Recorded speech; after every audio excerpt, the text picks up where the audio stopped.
Cuando la Arca Cronos 3 llegó a Tetis en 2401, la humanidad llevaba solo 12 años asentada en Helios. Ambos proyectos partieron del mismo origen, pero cada arca transportó un destino diferente. Helios se convirtió en la primera civilización, Tetis sería la segunda. Los colonos de la Cronos 3 no eran exploradores improvisados. Eran descendientes de generaciones nacidas en tránsito, formados con educación cultural y científica por la guía de la propia arca. Sabían de la Tierra, aunque ninguno la había pisado. Tetis no era un mundo amable ni cruel, era un mundo complejo. No ofrecía llanuras, bosques o desiertos. Ofrecía océanos, corrientes y costas inestables. El asentamiento de Helicon no se fundó para expandirse, sino para observar. Los módulos de la arca se colocaron en una franja estrecha donde la roca aún emergía del agua. No se construyó nada permanente, la prioridad era medir. Los primeros 9 años fueron de espera controlada. Los colonos estudiaron química oceánica, actividad lumínica, presión atmosférica y respuesta ambiental a la presencia humana. Cada gesto se ejecutaba con prudencia extrema para evitar repetir errores pasados. La vida no se dividía entre trabajo y ocio, se dividía entre superficie y agua. Las labores de investigación requerían inversiones constantes. El océano era la fuente de todo conocimiento. Las memorias de la Tierra seguían presentes en la guía educativa. Pero la emoción vinculada al planeta de origen comenzó a desvanecerse silenciosamente. No por olvido, sino por falta de referencia real. En 2410 llegó la primera señal de adaptación biológica. Los niños nacidos en Tetis desarrollaron mayor capacidad pulmonar, resistencia al frío oceánico y sensibilidad visual al azul dominante. No se trataba de mutación milagrosa, sino de presión ambiental. La arquitectura comenzó a transformarse de manera inesperada. Ciertos organismos vegetales marinos endurecían su estructura al exponerse a patrones lumínicos específicos. Las casas regulaban humedad y temperatura por sí mismas.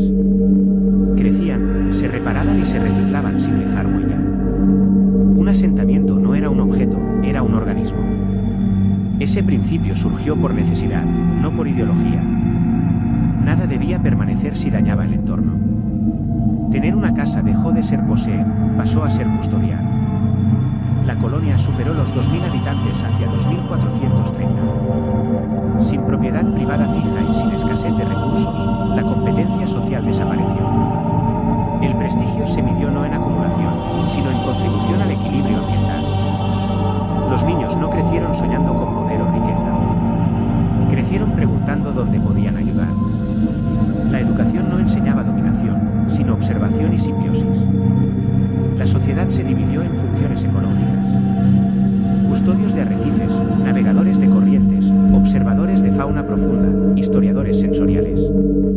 Cada rol existía para mantener la estabilidad del planeta.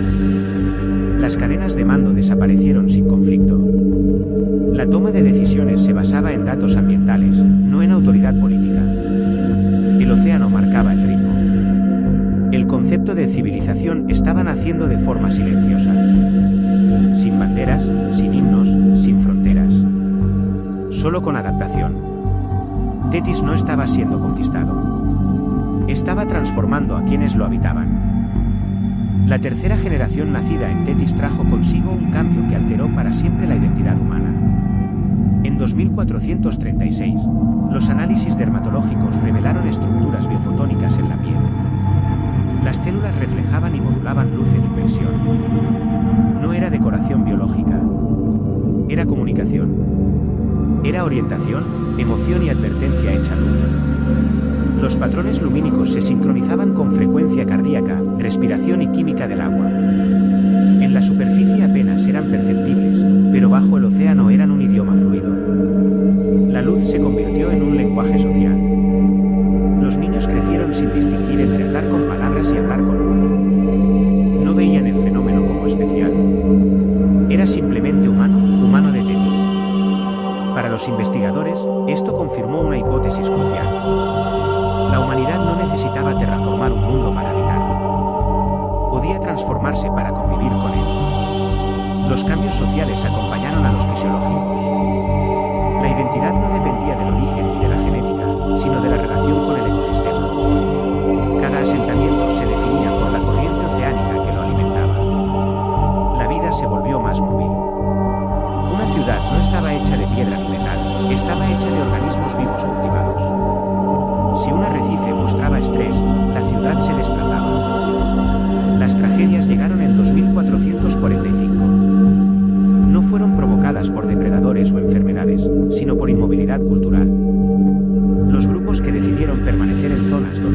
océano había cambiado fueron superados por la fuerza del planeta.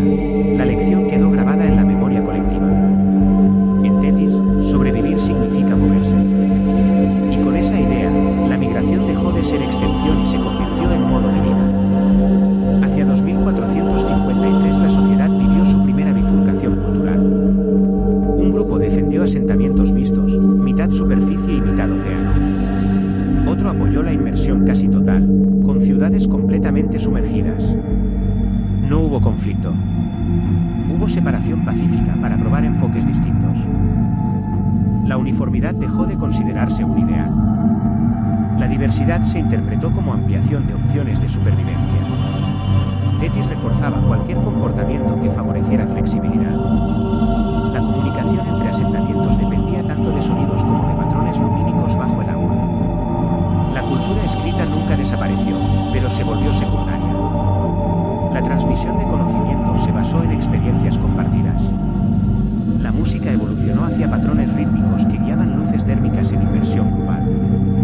El arte se convirtió en desplazamiento, sonido y brillo. El océano era escenario y lenguaje a la vez. El archivo de memoria colectiva documenta las palabras más repetidas en esta etapa. No somos lo que fuimos, pero seguimos siendo humanos. La transformación no se vivió como ruptura, sino como continuidad.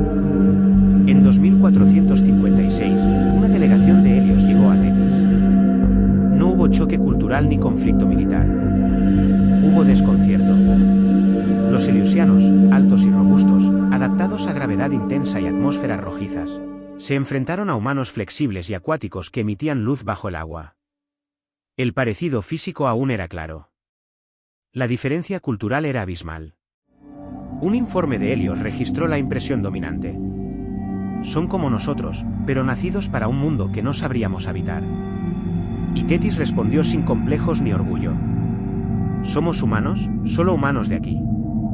La visita terminó sin alianzas ni tensiones. Ambas colonias continuaron su desarrollo en direcciones diferentes. Ambas seguían siendo humanas. Tras la visita de Helios, Tetis entró en su etapa definitiva, autodefinición. Ya no era una colonia, sino una civilización. Una forma completa de humanidad nacida en un planeta de agua. Para los ancianos, la Tierra era la raíz emocional de la identidad. Para los adultos, la Tierra era la referencia histórica. Para los jóvenes, la Tierra era un capítulo del origen, no una nostalgia. La memoria se mantuvo, pero el apego se disolvió. Los tetianos no eran humanos que habían perdido un planeta. Eran humanos que habían encontrado uno. En 2463 la población superaba los 280.000 habitantes. 11 asentamientos oceánicos se desplazaban siguiendo corrientes como si fueran migraciones humanas y marinas al mismo tiempo. La movilidad era condición de supervivencia. La política nunca adoptó estructuras jerárquicas. Las decisiones colectivas se basaban en modelos ecológicos de impacto mínimo.